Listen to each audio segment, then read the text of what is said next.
Bienvenidos a esta masterclass detrás de la escritura, donde explicaré los fundamentos teóricos de este importante proceso dentro del aprendizaje escolar. Soy Judy Fraga y es un gusto para mí poder estar con ustedes hoy. Me presento brevemente, tan solo lo más reciente o relevante para no aburrirte. Soy psicólogo, mención asesoramiento psicológico y orientación y licenciada en Pedagogía Alternativa, subárea Neuroeducación. Tengo maestría en análisis conductual aplicado y en gestión para la creación intelectual. También realicé un posgrado en neuropsicología de los trastornos del neurodesarrollo. Los últimos diplomados cursados han sido en neuropsicología infantil aplicada, neuroeducación, disciplina positiva y neuropsicopedagogía infantil. Recientemente finalicé un curso universitario en detección e intervención psicopedagógica de la dislexia. Trabajé muchos años como psicólogo escolar en varios colegios en Caracas. Soy examinador de la Organización de Bachillerato Internacional. Como profesora universitaria dicté asignaturas de la carrera de Educación Especial y Psicopedagogía. Asimismo, he trabajado como psicólogo infantil en consulta privada y a través de SOY desde 1995, dictando talleres presenciales relacionados con la formación docente para la práctica efectiva y actualizada. Sin más, vamos a dar inicio a esta masterclass. Veamos cuál es el contenido o temario. Lo primero que haremos será conceptualizar la escritura y hacer un paseo breve por sus antecedentes. Luego hablaremos de los factores intervinientes que afectan e influyen en el desarrollo apropiado del proceso escritor, para pasar a estudiar las bases neuropsicológicas de la escritura. Finalizaré con la descripción de los trastornos de la escritura, su definición, clasificación y signos de alerta. Si están listos, entremos en materia. El significado etiológico de la palabra escritura nos indica que proviene del latín scriptura y es definido como el sistema de representación gráfica de un idioma. Es el modo en que los seres humanos nos comunicamos y transmitimos información, ideas, conceptos, conocimientos o sentimientos de manera no oral y es aprendida en última instancia. Primero aprendemos a hablar, luego a leer y finalmente a escribir. De allí su importancia como proceso y habilidad. La escritura puede ser productiva o puede ser reproductiva, según cuántos y cuáles procesos intervienen. Nos encontramos ante la escritura productiva cuando deseamos expresar nuestras ideas o conocimientos a través de signos gráficos. Aquí intervienen tres procesos conceptuales y lingüísticos y motores. Los procesos sintácticos y léxicos que suelen estar presentes como procesos lingüísticos. Mientras que la escritura reproductiva es aquella que utilizamos para escribir una copia o un dictado, es decir, cuando lo que vamos a expresar no es una reproducción propia original.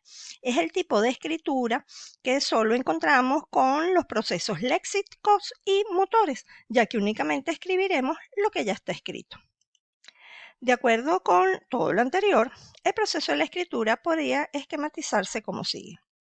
Primero, como escritores, decidimos lo que queremos decir, a quién se lo queremos decir y en qué contexto esto va a suceder. Esto es, planificamos. La planificación es el proceso de mayor complejidad cognitiva de la escritura. Una vez decidido lo que se va a decir, el escritor construye las estructuras gramaticales que permitirán expresar el mensaje. En este punto, las reglas sintácticas nos indican cómo decir el mensaje, pero no qué palabras concretas vamos a utilizar. De allí pasamos entonces a la búsqueda de los elementos léxicos. Esto es, las palabras que utilizaremos según su significado, aún en forma abstracta, aunque suele ser de manera automática buscando en el almacén de palabras la que se ajusta mejor a lo que queremos expresar. Para esta etapa, contamos con dos rutas, la fonológica y la ortográfica. Usamos ambas, ya que el sonido de una palabra no necesariamente nos indica cómo se escribe, es decir, su ortografía exacta. Finalmente, requerimos saber cuál es el movimiento exacto que debemos realizar para realizar cada grafía de la palabra requerida.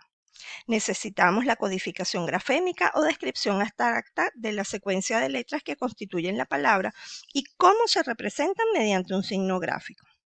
En este punto tenemos que elegir qué tipo de letra se va a utilizar: script, cursiva, mayúsculas, minúsculas, ya que según el tipo de letra el movimiento será variado y diferente.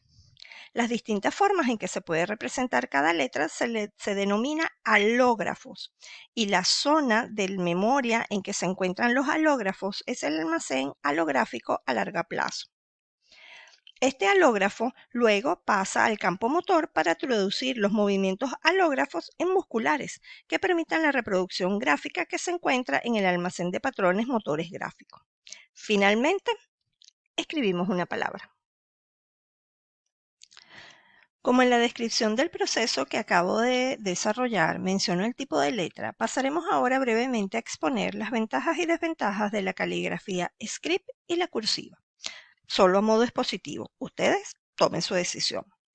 La escritura script como forma inicial de aprendizaje es quizás la más aceptada. En ella el trazado de las letras es más sencillo, se asemeja mucho al dibujo y por ello escribir resulta una actividad agradable para los niños. No se producen interferencias entre el aprendizaje de la lectura y el de la escritura, ya que se utiliza desde un principio el mismo trazado para todo el alfabeto. Al ser de fácil adquisición, los alumnos pueden escribir rápidamente ideas, con lo cual su motivación aumenta. Los fracasos son menores. La escritura es muy clara aún en los comienzos de la enseñanza. Se controlan los errores con mayor facilidad. Provoca menor tensión y fracaso.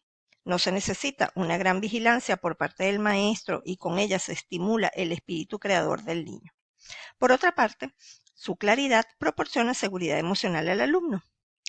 Quienes no están de acuerdo señalan sus desventajas. La necesidad de adquirir una segunda forma de escritura, enlazada, más rápida, obliga al alumno a hacer un esfuerzo doble, aparte de que el cambio ocasiona casi siempre dificultades que pueden repercutir en la velocidad y calidad de la letra. Por otro lado, el niño que ha aprendido a leer y escribir en script se encuentra incapacitado para leer la escritura cursiva, siendo esta la más utilizada en la correspondencia social. Otras desventajas son la dificultad para el desarrollo de un estilo de escritura personal y también la deficiente preparación de algunos maestros respecto a cómo enseñar este tipo de signos.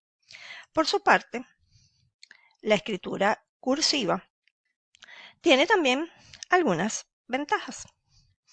Es más rápida de ejecución, ya que es una forma más natural de escribir. El lápiz fluye a lo largo del papel sin paradas dentro de las palabras. Estimula la flexibilidad de la mano al ejecutar un trazo continuado. Tiene menos interrupciones y por lo tanto su trazo consume menos energía, por lo que supone menos inhibiciones a nivel neurológico. Se adquiere mejor la estructura global de la palabra porque sus letras están unidas y cada una de ellas queda separada del resto. El niño que sabe leer cursiva también lee imprenta. Lo contrario es más difícil. Entre sus desventajas podemos mencionar que no es la letra que normalmente se encuentra impresa, es de menor claridad cuando se está aprendiendo a escribir, puede ser deformada fácilmente, exige mayor dominio manual que el script, lo cual hace más difícil para los niños con dificultades motrices. Favorece la detección global primaria, pero dificulta el análisis, es decir, la secuencia de las letras que compone cada palabra. Ustedes, ahora como especialistas o docentes, seleccionarán aquella que creen que beneficiará más a sus alumnos, porque de lo que se trata es de que el niño logre aprender a escribir con una caligrafía legible y adecuada a su individualidad. Volviendo al tema que nos ocupa, que son los problemas, alteraciones o trastornos de la escritura, debemos tener muy presente los factores particulares que intervienen e influyen en el adecuado desarrollo de la escritura, ya que tras ellos están varias alteraciones propias de la escritura. Comprender estos factores nos ayudará a establecer el diagnóstico o problema, ya que evidenciaremos a través de la evaluación si la dificultad es propia de la escritura o lo es de fallas en estos factores previos o paralelos que no han madurado o no se han establecido apropiadamente. ¿Tiene que ver con los prerequisitos? Pues sí, más o menos. Vamos a analizarlos mejor en detalle. Hablemos del primer factor. Uno que quizás sea muy bien conocido por todos ustedes, el esquema corporal. El esquema corporal es la conciencia o representación mental del cuerpo y de sus partes, mecanismos y posibilidades de movimiento como medio de comunicación con uno mismo y el medio. Es un prerequisito básico para el aprendizaje de la escritura, ya que condiciona que el niño adquiera una adecuada orientación espacial en torno a su propio cuerpo, que posteriormente se va a reflejar sobre el papel cuando escriba. Va a ayudar a que el niño estructure su escritura, ubicando los grafemas dentro de la línea de escritura y siguiendo la direccionalidad de escritura, que es de izquierda a derecha. De la adecuada imagen corporal depende también el sentido de la lateralidad y de la direccionalidad. El segundo factor es la lateralidad. Se entiende por lateralidad el predominio en los individuos de un hemisferio cerebral sobre el otro, el izquierdo en los diestros y el derecho en los zurdos. La lateralidad tiene que ser aprendida. Por medio de la experimentación de los movimientos de las dos mitades del cuerpo es como podemos llegar a diferenciar el lado derecho y el lado izquierdo. Tener una lateralidad definida incide en varios aspectos de maduración neuronal que se encuentran en la base para el aprendizaje adecuado de la escritura y que se concretan en las funciones visuales dirigidas por el ojo dominante y que por tanto va a tener incidencia sobre el movimiento de la mano a través de la coordinación óculo-manual. Las funciones auditivas, ya que el oído dominante capta la fuente del oído para recibir el mensaje. También las funciones táctiles que favorecen representaciones mentales al escribir, puesto que el tacto ayuda a integrar sensaciones y obtener una información mucho más completa. Y el sentido de espacio y tiempo, que es necesario para diferenciar grafemas similares, por ejemplo, la B o la D, para ubicar la escritura en el papel y para la direccionalidad izquierda-derecha que sigue la escritura.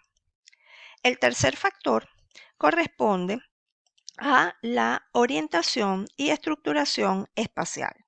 Dentro de la noción de espacio tenemos que distinguir entre localización y estructuración del espacio. La base de ambas es la imagen del cuerpo, que es la que utiliza como punto de origen de todas las referencias sobre las que se establecen las relaciones espaciales. Solo mediante una imagen corporal estable y segura puede el niño desarrollar estos conceptos. La estructuración espacial es la capacidad para establecer una relación entre elementos elegidos para formar un todo. Esta relación implica la independencia de los elementos constitutivos del conjunto de una situación espacio-temporal determinada. Para poseer un conocimiento suficiente de la estructura del espacio en su totalidad, hemos de retener en el sistema nervioso central los resultados de una localización dada y agregar al mismo tiempo las localizaciones adicionales de otros objetos existentes dentro de nuestro medio espacial. Los niños con dificultades en la estructuración espacial podrán presentar problemas de concordancia de género, número o conjugación verbal. Separarán o unirán sin respetar estructura del lenguaje y solo se guiarán por claves fónicas, siempre y cuando tengan la madurez fonológica necesaria. Otro de los factores que intervienen y afectan el desarrollo de la escritura es la localización y estructuración temporal. La estructuración espacial es la capacidad que tiene cada individuo para evaluar un movimiento en el tiempo secuencialmente y que le permite no solo localizar acontecimientos en el tiempo, sino mantener las relaciones entre uno y otro acontecimiento. Esta noción va unida a la anterior, ya que las nociones de tiempo y espacio se adquieren casi simultáneamente, pues el tiempo y el espacio no son sino diferentes dimensiones de la misma realidad. Las nociones de velocidad, duración y continuidad son elementos básicos en la captación de esta noción. Necesitamos tener integradas unas coordenadas bien organizadas para orientar los símbolos, ya que el significado de estos depende de la forma, el lugar que ocupan en el espacio y el tiempo secuencialmente. No es lo mismo es que sé, o 35 que 53, o decir que es lunes cuando es sábado. Finalizaremos los factores con la madurez perceptiva como factor interviniente en el desarrollo de la escritura. La mente infantil no ve el mundo al modo que lo vemos nosotros los adultos. El recién nacido ve vagas masas de contorno indistinto, carente de forma reconocible y sin posición definida en el espacio, que solo difieren unas de otras por su extensión, luminosidad y quizás el color.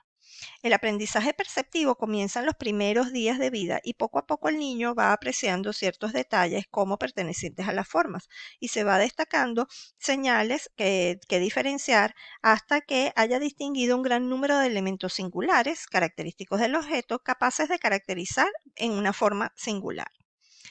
Muchos niños experimentan dificultades en los primeros estados de diferenciación de elementos en las masas globulares de la percepción inicial. Se pierden en los detalles y no se reúnen en una forma integrada, lo que afecta el desarrollo apropiado de la escritura. En conclusión, estos factores y su adecuado desarrollo pueden determinar la presencia o no de problemas futuros para la adquisición y la maduración del proceso escritor. De allí su importancia a la hora de hacer intervenciones de las alteraciones de la escritura infantil. Como todas las actividades cognitivas, las tareas en las que la escritura está involucrada, desde la escritura de letras, sílabas y palabras hasta la escritura productiva o creativa, dependen del buen funcionamiento cerebral. La escritura requiere de la utilización de todas las estructuras cerebrales funcionando de una manera conjunta y coordinada, estructuras asociadas al pensamiento, al lenguaje y a la memoria. El acto de escribir requiere un alto nivel de especialización y coordinación hemisférica, ya que implica la integración de movimiento, tacto e ideas necesario para plasmar y comunicar lo que pensamos en un soporte físico. La escritura está sustentada sobre tres tipos de procesamiento que se activan de manera simultánea. Dos procesamientos a nivel de la palabra, uno a nivel motor y dos a nivel de oraciones. Los procesamientos a nivel de la palabra son conocidos como la ruta fonológica y la ruta semántica, mientras que los dos procesamientos a nivel de las oraciones se conocen como nivel ortográfico y nivel gramatical. La ruta fonológica nos permite discriminar los sonidos que conforman nuestro lenguaje hablado producidos de manera precisa. Permite aplicar las reglas de conversión grafema-fonema y facilita la memorización de cómo suenan las diferentes sílabas que conforman las palabras de nuestro vocabulario, incluso las palabras desconocidas. Este procesamiento requiere de la activación simultánea de áreas temporales, frontales y parietales. Por su parte, la ruta semántica permite acceder al significado de las palabras. El sentido y el significado está soportado por áreas temporales y por áreas frontales, donde se almacenan los conocimientos que vamos adquiriendo de las palabras que conforman nuestro vocabulario. En cuanto al procesamiento de las oraciones, tenemos la ruta ortográfica y la ruta gramatical. La ruta ortográfica permite emplear correctamente ortografía de las palabras que leemos y escribimos. En este proceso participan las áreas del lóbulo occipital y las posteriores del lóbulo temporal, que se encargan de detallar las características físicas de las letras que conforman las palabras. Para la recuperación de la forma ortográfica de las palabras, distinguimos la vía léxica y la vía subléxica, mientras que la ruta gramatical permite comprender el significado tanto de oraciones individuales como el conjunto de las oraciones. A partir de la organización de palabras en una oración, podemos captar el significado conceptual que buscan transmitir. Este procesamiento está particularmente soportado por las áreas frontales y por las áreas temporales. Las reglas sintácticas mediante las cuales se construyen las oraciones dependen fundamentalmente de la zona perisilviana, especialmente del área de Broca. En numerosos estudios ha mostrado ser esta zona la responsable de las reglas gramaticales. Por ello, las lesiones suelen producir trastornos de agramatismo, tanto en el habla como en la escritura. Finalmente, los procesos motores dependen de redes que se extienden por amplias zonas, que comprenden la parte superior de los lóbulos parietales y de los lóbulos frontales. Posiblemente en los parietales se encuentran los programas motores responsables de la escritura a mano, y en la zona frontal y principalmente en el área de Exner se produzcan las órdenes para realizar los movimientos de la mano correspondientes para trazar las letras sobre el papel o en una pizarra. Finalmente, las vías neuronales del proceso de la escritura se pueden explicar como sigue. El lenguaje escrito implica la activación del área visual primaria situada a ambos lados de la cisura calcarina, en los lóbulos occipitales. Desde la cisura calcarina, la señal pasa al córtex occipital secundario localizado en los dos hemisferios. En esta zona tiene lugar la identificación de los grafemas y su disposición en secuencia de manera que se capte el significado del mensaje. Esta nueva señal pasa a la encrucijada occipito-perientotemporal izquierda, que es donde se proyecta hacia las áreas del lenguaje. La proyección de la señal va a conocer dos modalidades de tratamiento: la vía fonológica o indirecta hacia el plantum temporale, donde se efectúa la conversión de los grafemas a los fonemas. La señal fonética es analizada en el giro supramarginal y el pliego curvo, que identifican los aspectos morfosintácticos y semánticos. La segunda vía, o la vía directa, conduce la señal hasta el pliego curvo, donde se dota a los signos gráficos de significado sin pasar por una representación fonológica. La modalidad fonológica sirve de base para la lectura analítica, mientras que la modalidad sintáctica o semántica conduce a la escritura de tipo global, también a la lectura. A veces generalmente estos dos procesos se unen en algunas estructuras cerebrales. Pasemos ya a describir los trastornos de la escritura y sus problemas más comunes. En este punto veremos primero las clasificaciones clínicas y luego hablaremos de cada uno de ellos en forma más detallada. La última versión del Manual Diagnóstico y Estadístico de los Trastornos Mentales, o DSM-5, cataloga los criterios diagnósticos para el trastorno específico del aprendizaje de la siguiente manera: trastorno específico del aprendizaje con dificultades en la lectura, donde encontramos alteraciones en la precisión de la lectura de palabras, en la velocidad o fluidez de la lectura y en la comprensión de la lectura. El DSM-5 hace una acotación según la cual la dislexia es un término alternativo utilizado para referirse a un patrón de dificultades del aprendizaje que se caracteriza por problemas en el reconocimiento de las palabras en forma precisa o fluida, deletrear mal y poca capacidad ortográfica que, aunque no se utiliza ya para su clasificación, podía ubicarse aquí. Luego, el trastorno específico del aprendizaje con dificultad en la expresión escrita, donde encontramos dificultades de corrección ortográfica, que sería la disortografía, de corrección gramatical y de puntuación, y de claridad u organización de la expresión escrita. En este caso, dividen lo que sería la disgrafia, pero para nuestros fines seguiremos manteniendo unidos los criterios y hablaremos simplemente de disgrafia.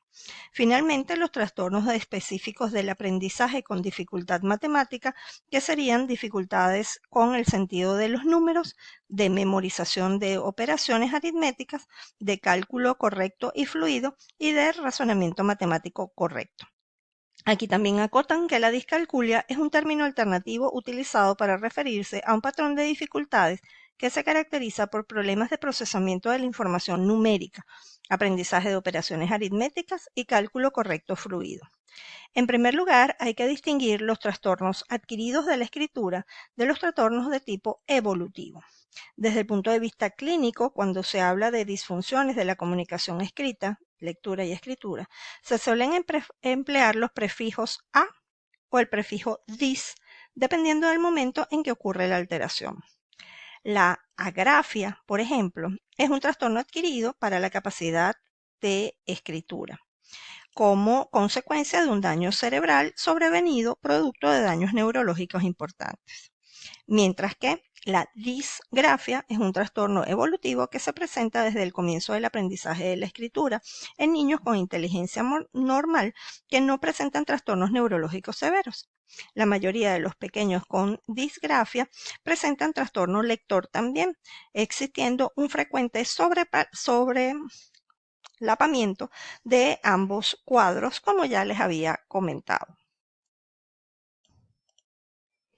Entre las disgrafias evolutivas, que son las que nos corresponde tratar en este curso, se distinguen dos tipos: la disgrafia disléxica y la disgrafia caligráfica o motriz, en función del componente de la escritura que se ve afectado. La disgrafia disléxica, o también llamada específica, se clasifica a su vez en disgrafia de tipo fonológica, superficial y profunda. Mientras que la disgrafia caligráfica motriz puede ser de tres tipos: disgrafia referente a los halógrafos, referente a los patrones motores y referente a la organización general. Veamos en qué consiste cada una de ellas. La disgrafia disléxica, habitualmente llamada solo disgrafia, se refiere a un trastorno en la expresión escrita caracterizado por la alteración de la escritura como consecuencia de anomalías perceptivo-motoras. La disgrafia disléxica se manifiesta en el ámbito léxico y afecta la recuperación de la forma ortográfica de las palabras. Se caracteriza por una alteración en una de las vías para acceder al léxico o en ambas.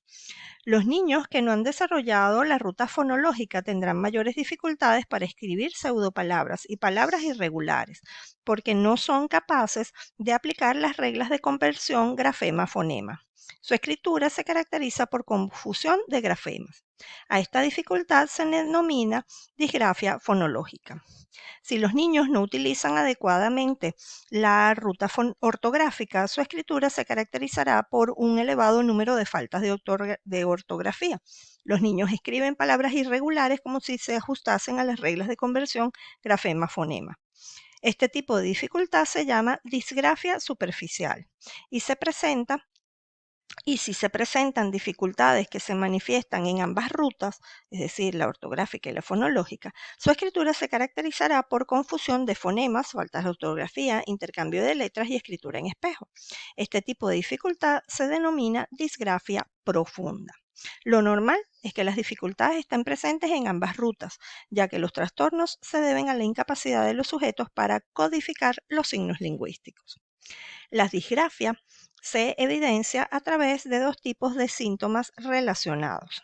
Los primeros, denominados signos secundarios globales, y se refieren a la postura inadecuada, al soporte incorrecto del instrumento, es decir, el lápiz, el bolígrafo, etc., mala presión del instrumento escritural o velocidad de escritura excesivamente rápida o excesivamente lenta.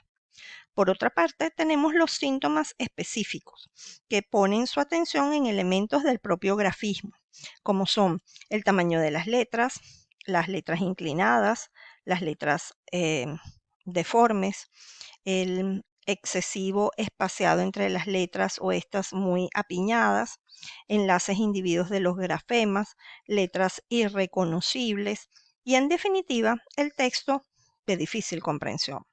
Para el establecimiento del diagnóstico de las disgrafias es necesario tener en cuenta el factor edad, dado que este trastorno no empieza a manifestarse hasta después de haber iniciado el periodo de aprendizaje, es decir, entre los 6 y los 7 años. No es adecuado realizar el diagnóstico antes de estas edades. El tipo de errores que cometen los sujetos con disgrafia fonológica en la escritura, generalmente es en la escritura de pseudopalabras como palabras reales. Por ejemplo, escriben cárcel por cácer, lo que se conoce como lexicación. También pueden cometer errores derivativos, como escribir zapato en lugar de escribir zapatero. Escriben, por ejemplo, ñ por doble L, P por T, R por L, registrándose entre los errores más significativos sustituciones de letras o de palabras, omisiones de letras y palabras y la presencia de inversiones silábicas dentro de las palabras. Por ejemplo, escribir tizo por sitio, tarbajo por trabajo. Aparecen también errores de segmentación léxica, tanto por uniones de palabras indebidas, me peino, pegado, o el sol, como por fragmentaciones de las mismas, serenamente, conmigo, etc. Aquí vemos un ejemplo de escritura espontánea, de disgrafia fonológica de una niña de 9 años.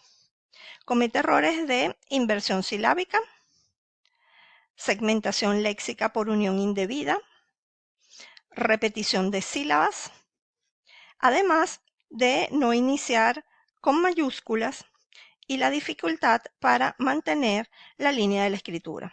Los sujetos disgráficos fonológicos suelen ser muy sensibles también al efecto de la frecuencia y al efecto de la longitud de la palabra, aumentando el número de errores cuanto mayor sea la longitud silábica de la palabra. Las dificultades de la disgrafia superficial se detectan tardíamente, ya que al tener dificultades en la ruta fonológica de la recuperación del léxico, los errores más representativos son cometidos en la ortografía arbitraria, la V, la B, la H y la y al discriminar las palabras homófonas, por ejemplo, vaca y vaca, allá y haya, que son objetivos curriculares que se exigen más tardíamente a los alumnos, por lo que su presencia en los cursos iniciales del aprendizaje del lenguaje escrito no suelen ser motivo de alarma. Estos dos niños presentan errores léxicos de tipo superficial, ortografía no consistente y arbitraria, a pesar de ser palabras muy frecuentes, hay, bien, oyen, muy, y conocidas además para su edad. También aparecen errores por falta de segmentación léxica. La disgrafia profunda o también llamada mixta es la más frecuente, ya que el inadecuado desarrollo de la ruta fonológica de acceso al léxico dificulta también la representación ortográfica de la palabra, que queda fijada en la memoria léxica y se desarrolla adecuadamente la ruta directa o superficial, como comentamos antes. Por lo tanto, lo más frecuente en los niños es tener errores cometidos por las dos rutas y todo debido a faltas, ya que todo tipo de faltas, perdón, ya que la causa de estos trastornos es una incapacidad de estos sujetos para codificar los signos lingüísticos. Otro dato que cabe destacar es la inconsistencia en los errores de la escritura, lo que dificulta la intervención al no ser sistemático, como por ejemplo, he ido, he ido, he ido. ¿Ok? En el texto aparecen errores tanto fonológicos, por ejemplo, piesto por puesto, regado por regalo, como de tipo superficial. Por ejemplo, abrí con H por abrí sin H, bastante con B pequeña por bastante con B alta. Además de tener afectados los procesos gráficos y los de composición. Lo que caracteriza fundamentalmente a la disgrafía profunda y constituye el síntoma definitorio de esta alteración son los errores semánticos en la escritura, como por ejemplo barco por yate. Mientras que otro tipo de disgrafia diferente a la disléxica es la caligráfica o motora. En la disgrafia caligráfica o motriz o motora, hablaremos de trastornos psicomotores en los cuales el niño comprende la relación entre los sonidos escuchados y la representación gráfica de estos sonidos. Sin embargo, encuentra dificultades en la escritura como consecuencia de una motricidad deficiente. Aquí encontramos que la grafía deficiente puede deberse a un problema de inmadurez en el desarrollo de la psicomotricidad fina, a dificultades de memoria en el almacén de alógrafos. También a veces está causada por un defectuoso aprendizaje e incluso en ocasiones conlleva un componente emocional. Es frecuente en muchos encontrar afectado únicamente este proceso de escritura y que los otros dos, planificación, sintaxis, ortografía, se encuentren desarrollados de manera normativa. En el texto de ejemplo de un niño de 11 años al que se le hizo un dictado, además de los errores léxicos evidentes, se aprecia una grafía muy deficiente, casi ilegible, giros mal establecidos, líneas anómalas, espacio interlineal irregular, trazado de los rasgos mal definidos, sin cerrar los curvos y sin marcar los rasgos distintivos por encima de la línea y por debajo. Hablemos ahora de los problemas de disortografía. Se define como la capacidad para estructurar gramaticalmente la escritura y generalmente va unida a trastornos de la lectura. La disortografía presenta distintos niveles de gravedad. El grado más leve se manifiesta por omisión o confusión de artículos, de plurales, confusión también o omisión de acentos o faltas de ortografía debido a desconocimiento o negligencia de las reglas gramaticales. Se considera grave cuando existen dificultades relacionadas con la correspondencia fonema-grafema y aparecen errores de omisión, confusión y cambio de letras, sílabas, palabras, adiciones y sustituciones, así como errores ortográficos graves y reiterativos que no se corresponden al nivel intelectual ni educacional de la persona.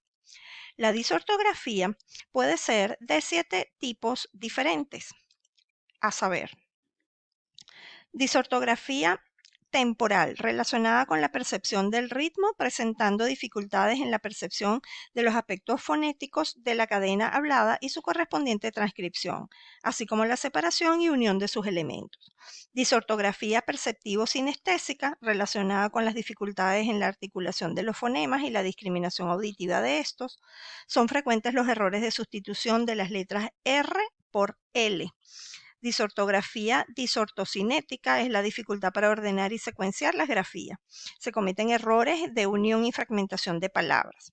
En la disortografía visoespacial, relacionada con la percepción visual de ciertas letras, se producen errores de rotación de la V por la D, la Q por la P, así como sustituciones de grafemas de forma similar, A por O, M por N. En la disortografía dinámica, la dificultad es en la expresión escrita, en aspectos como la gramática, el orden de los elementos en una oración o la concordancia entre género y número. Mientras que la disortografía semántica, el alumno altera el análisis conceptual de las palabras. Y en la disortografía cultural, estamos hablando de una dificultad en el aprendizaje de las reglas de ortografía.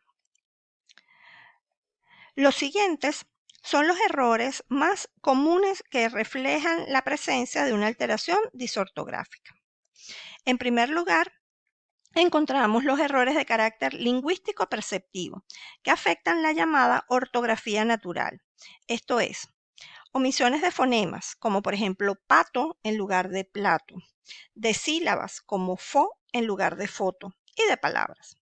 También encontramos errores de adición de fonemas, como escribir sopra en lugar de sopa, de sílabas como mariposa sa en lugar de mariposa, y de palabras. Y errores de inversión, de grafemas de todo tipo de sílabas, como por ejemplo crata en lugar de carta, y también inversiones de sílabas y palabras. En cuanto a los errores de carácter visoespacial, encontramos a niños que cometen fallos dentro de los que se conoce como ortografía visual. Estos son situaciones de letras, tanto de letras que se diferencian por su posición, como por ejemplo escribir P en lugar de B, como de letras visualmente parecidas, como por ejemplo poner M en lugar de N. También hay errores al escribir mal palabras que contienen fonemas que se pueden escribir de dos formas diferentes, como por ejemplo vaso con B alta y vaso con B pequeña, o casa con K en lugar de casa con C. También hay omisiones de la letra H. Finalmente, tenemos los errores de carácter visoauditivo, que son aquellos que tienen algún tipo de dificultad para separar unas palabras de otras, y por ello cometen los siguientes fallos. Uniones de palabras, como por ejemplo la casa, todo junto. Uniones de sílabas que pertenecen a dos palabras, como por ejemplo este coche en lugar de este coche. Separar sílabas dentro de una palabra, como por ejemplo vamos en lugar de vamos. Errores relacionados con las reglas ortográficas. Errores por no respetar las reglas de puntuación. Errores por no utilizar mayúsculas al principio de los textos o después de un punto. Así como escribir las formas verbales terminadas en aba, con B alta, como por ejemplo cantaba, escribirlo con V o B pequeña. Hablando de las dificultades de la composición escrita. Los alumnos con dificultades en la composición escrita presentan un conocimiento insuficiente acerca de los componentes cognitivos y metacognitivos del proceso de escritura.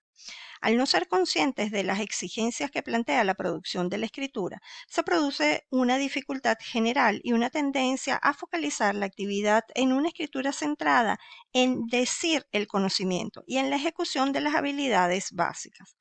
Las dificultades observadas en la composición escritural se atribuyen a un conocimiento insuficiente en tres procesos: planificación, producción y revisión. La planificación se reduce a formular y contestar preguntas. En consecuencia, dedican demasiado tiempo en actividades de preescritura, no generan mucho contenido y escriben lo que les viene a la mente, sin atender a las exigencias del tema ni a la organización del texto. En cuanto al proceso de producción, el texto se convierte en una serie de proposiciones con dificultades para mantener la línea argumental. Se centran en los aspectos formales del texto, como la grafía, la ortografía, y se olvidan de los procesos de alto nivel cognitivo, como la generación de ideas y la organización de contenidos. En cuanto al proceso de revisión, las revisiones que realizan son superficiales debido a la dificultad personal para evaluar críticamente las propias composiciones escritas. Concluyo así esta masterclass. Sé que ha sido larga y compleja, y es así porque así es el proceso de escritura. Espero que lo expuesto hoy sirva de base para adentrarte en los problemas de la escritura y así prepararte mejor para iniciar una intervención. Si te gustó, suscríbete a mi canal y activa las notificaciones para que te avise cuando suba la segunda parte. También puedes seguirme en Instagram. Búscame como Siorinfa, con cero, en lugar de con una O. Hasta la próxima oportunidad. Gracias.